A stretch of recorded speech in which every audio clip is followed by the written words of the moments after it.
Hello and welcome to a new series called Building Bandit. Now I'm going to take you through the trials, the tribulations, the ups, the downs of the new business I'm working with called Bandit Street Food. I'll also talk about some of the financial details, I'll talk about some of the logistics, everything. You are going to see how to take a food business that is doing okay, is doing alright, needs some help, from here to there. So, Building Bandit, new series. Make sure you hit like, subscribe, share it with your friends. If you're interested in business or food businesses or branding, marketing, how to grow things and how to take things, past the multi-million-pound turnover mark, then yeah, this is the video for you. And in this first episode, we are doing a development day with our head chef, Sunny, for one of the brands in the business called Meraki, which is Greek for soul, love, creativity. And we are essentially developing different salads, making them, tasting them, feeding the stakeholders for the business, and just ensuring that we can make them, the team can make them, they taste right, they look right, they're easy to prepare, so all those kind of things. So we're going to show you some recipes, actually, flipping eggs, like BBC Good Food over here, and talk you through a little bit of the history of some of these recipes. So stay tuned, because in episode 2, we're making some burgers. Chef, what are we making? So we've got just the classic Caesar salad. So and what goes into a Cesare? Cesare, we have romaine and cos mix. The romaine is crispier, the cos is greener. Oh. We have our homemade Caesar dressing, a little bit of Leopardi sauce, a bit of mayonnaise, a bit of anchovy oil, and lots of black pepper with a lot of dusted parmesan, which we're also going to put in as well. Our homemade pizza croutons. Get a good few of those in there. Now, is the Cesare actually an Italian salad, or is it an American butchering of it? It's not even American. It is a Mexican salad from Tijuana. From Tijuana? Tijuana, in a hotel called Caesar's. Really? Which was made late night, Tijuana being a party town. They made it at the table with ingredients that were very, very English. Yeah. For an English customer. And since then, that is a classic way to make a Caesar salad, and the history of it is from a hotel called Caesar's in Tijuana. Tegan, did you know that? Did you know that? No. You were listening, you were just waiting for the blisters. So, Parmigiano Reggiano, bought by Tej Singh, who is quite a connoisseur of Parmesan. Yeah, so Freya didn't know it was called Parmigiano Reggiano. I taught her. Did you? Because I said it's a, official denominazione origine protetta from, obviously, the region of Emilia Romagna. It can only be made in that region, Tegan. Did you know that? No. It can only be in that region under strict laws and using strict cows. And there's actually a large mafia trade in Italy selling fake Parmigiano. Apparently. There is. There is. Fake Parmigiano is a big business. Because we like to pimp the flavour, Oh, yeah, yes, we have black pepper already, and yes, the cheese is salty. But what do? We add more. Not too much, not too much. We go big. This is pink Himalayan salt, the camera's not picking it up. Absolutely. I found this in Tej's wallet, actually. You got to throw salt over your shoulder, when you get nuzzled. So. Can you stand behind me then? And then, this is a working man's dish, so we're putting it in a working man's pan. Oh, I like that. It's a bit Italian, even though it is rustico. To give it a little bit of golden colour, but also a nice little garlicky note and texture. This is quite a crispy salad with a hint of crispy. Absolutely, that's what we need to do. And a recommendation, a Meraki recommendation would be to get one of our paprika oregano chicken thighs on top. Let's check on the blistering. I mean, no, it hasn't. Do you want to heat higher? It's not really blistering. That is fine. Ah, I think that's good. That's what I said to you. Go on. Yeah. Steamed macaroni. Sorry? Yeah. Why is it steamed? We don't have a hob, so we steam it in the Rational oven, nice and easily, and it is quite al dente. As it should be. Bite too. So okay. It's good. Al dente from the Latin, dente, dientes, Spanish teeth. Yeah, very good. We all know that, Tej. Yeah. The viewers may not know that. Okay, excellent. We have a vegan pesto here. So this is a vegan pasta that we have. Having said that, all of our pasta salads, all of our salads, fresh salads, can be topped with a protein of your choice. Correct. And so vegan pesto meaning it doesn't have Parmigiano Reggiano in it? It has a neutral, basically it's neutral wheat is what it's called, and it's like a yeasty kind of texture to it. So it has that Parmesan penicillin kind of taste to it. It's very umami, but it's essentially yeast that we're dealing with there. These are Unity Place smoked sun-dried tomatoes. Ooh, freshly smoked in Milton Keynes. There we go, the MK smoker. As with everything we do, we must season. Bit of pepper. A bit of pepper, just to sprinkle over the tomatoes. And Ted's favourite influencer. Get out of here. And drizzle, drizzle, drizzle. Ooh, some PDO olive oil as well. So it is, thank you, it is PDO. Yeah, very good. From Bari. Ooh. And everything mixed with hand, is that because that's how love is transferred to the How food? love is transferred to Through fruit salad. touch. Yeah. This is a rustic offering that we are doing.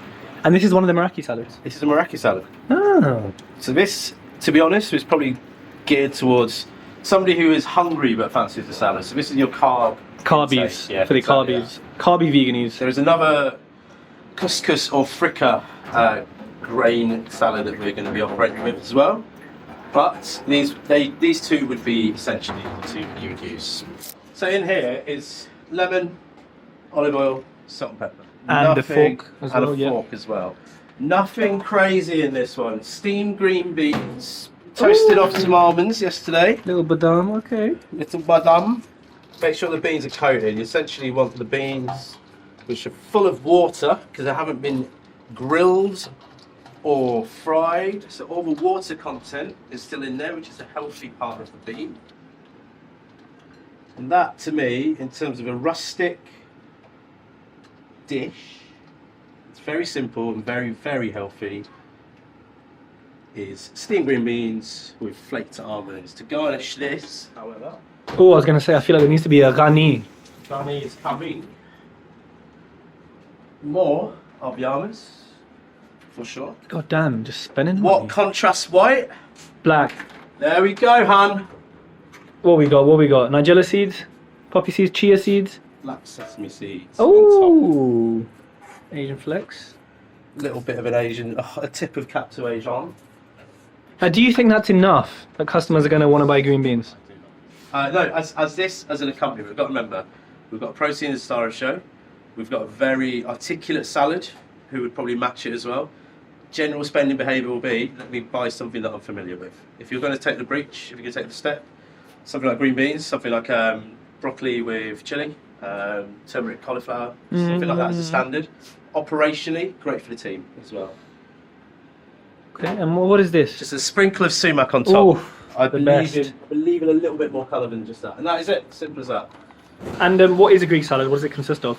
So, onions, tomatoes, olives, manzanilla olives, some cucumber, some fresh oregano, and a lemon and oregano dressing. So,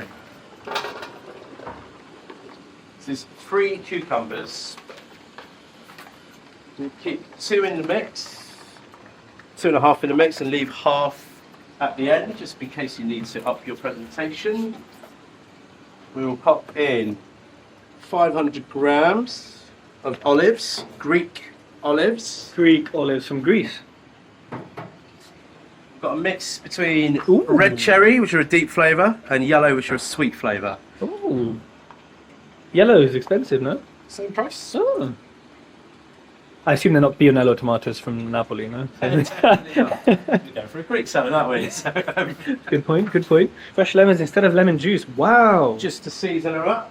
We also need, not just for colour, but for sharpness, we need a bit of red onion, fairly Ooh. liberal amount of red onion. Oh, yeah. So this is going to have heat to it.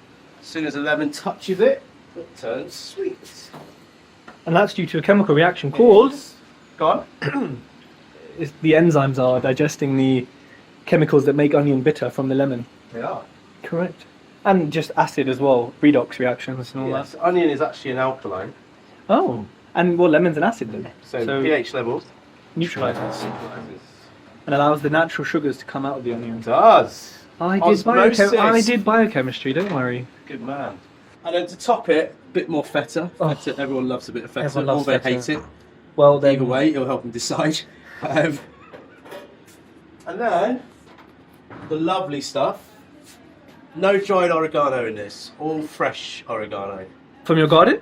No, from Breaks Brothers, code C4226, 96p per 100 grams. Wow. So we have a chickpea and pepper spice salad with some homemade croutons, fattoush is a Mediterranean-Arabic salad that is made with dried, stale pitta croutons. We are using dried, stale Greek pitta croutons and putting some pitta croutons in the salad with some Greek flavours as well. Now, are they going to lose their crispiness being covered in liquid? They are not, because they are dried to buggery. They are, and they're too thin to absorb liquid as well. With the pitta being so dense, Yes. it holds up against it. We could do a bit of a taste test. So this is covered in pomegranate molasses dressing. Lovely. Oh, wow. Crunch for them, boy. And you have real pomegranate, whole pomegranate, very expensive. The garnish. Okay, good, yes, that'll last a couple of weeks. Yeah. No, I'm joking, food safety. No joking about food safety. This is a pomegranate molasses dressing. Lovely. Whole spinach leaf and rocket. And rocket for bitterness, because it's going to be spicy and sweet. Hopefully, we get a bit of colour here. So what you want is some croutons in here that will soften slightly. And then some croutons on top to give it some crunch. We already have crunch through the chickpea. I've left these whole so they have a little bit of a bite to them. We put fresh peppers in that have also got a bite. So this is a texture-based salad. It smells very nice. Lovely. So Sonny, what is this? This is a harissa and quinoa. Sorry, harissa roasted squash and quinoa salad. Is that quinoa cooked? Quinoa is cooked and chilled. Again, something grainy and substantial to fill somebody. I feel like quinoa's not the easiest thing to cook compared to couscous. It's a bit of It's a, not. you know. However, the health benefits of quinoa versus couscous Yeah, true. Couscous is literally pasta. massive.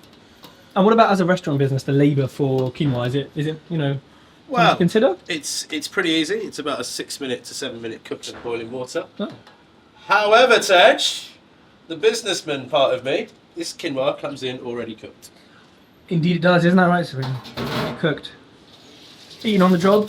Ooh, the colour on that. Yeah. Needs a bit of green maybe, which, yeah, it's fun. So pumpkin seeds that go well with squash, same family. Because they're from the inside of a pumpkin. Sunflower seeds to surprise them because they think they've got quinoa. And then it's nice and crunchy. Yes. We need texture in there because it is all soft, isn't it? It feels smudgy. 100% we do. Then we have some sumac already mixed in there. Oh, but we need a little on top, surely. A little bit more of a parsley. Is that because we have a massive box of it, or for? Touché. And some mint, teared up as garnish. Ooh. We then drizzle with our garlic harissa. Oh, that smells so good. Oh, now we're talking. To moisture. And I'm gonna leave it there.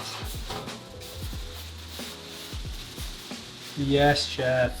Okay. Hey people, there we have it. You have just finished episode 1 of Building Bandit. I hope that was useful. I hope it gave you some insight into the business, the figures, how we do development days in food businesses, what it looks like in the back end, and also some insight from a real chef, because I'm just a home chefers, you know, I'm not a professional like Sunny.